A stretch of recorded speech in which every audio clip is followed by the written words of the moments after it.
Welcome back, and thanks for waking up with Breakfast Television.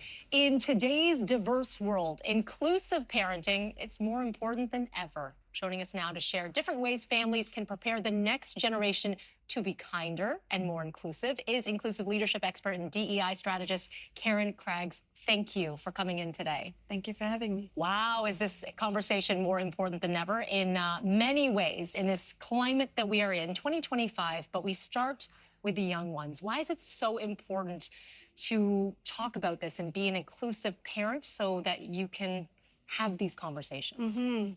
Well, the reality is that if we look at our children's classes, their teams, their communities, the camps they're in right now, they are surrounded by more and more diversity, people with different life experiences, different stories, different perspectives.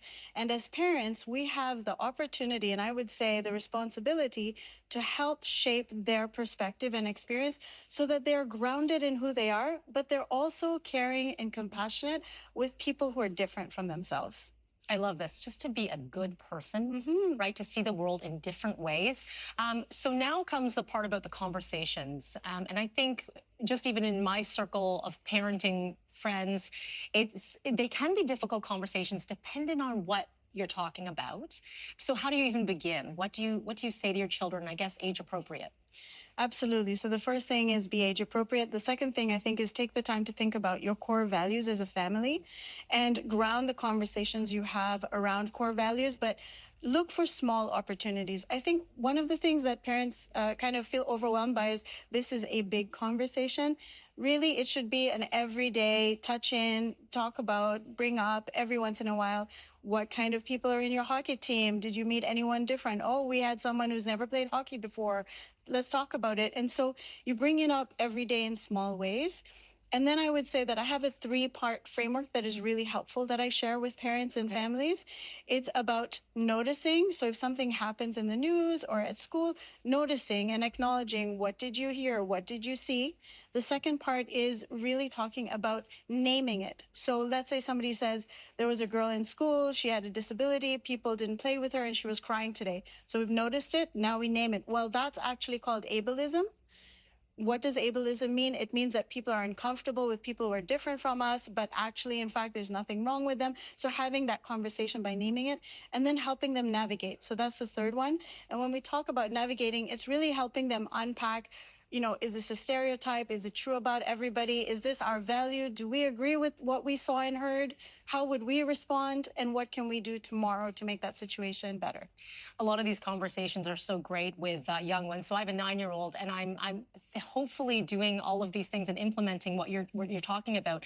Then you get to sort of an older age group, the teens, who are on social media and they are clicking on different things and reading different things and different perspectives. Not necessarily all bad, but that obviously can help frame the way they think. So how do you kind of get in there so that it's not just what they see on the screens? I know it's a lot of the conversations, but is there a way to find a common ground there?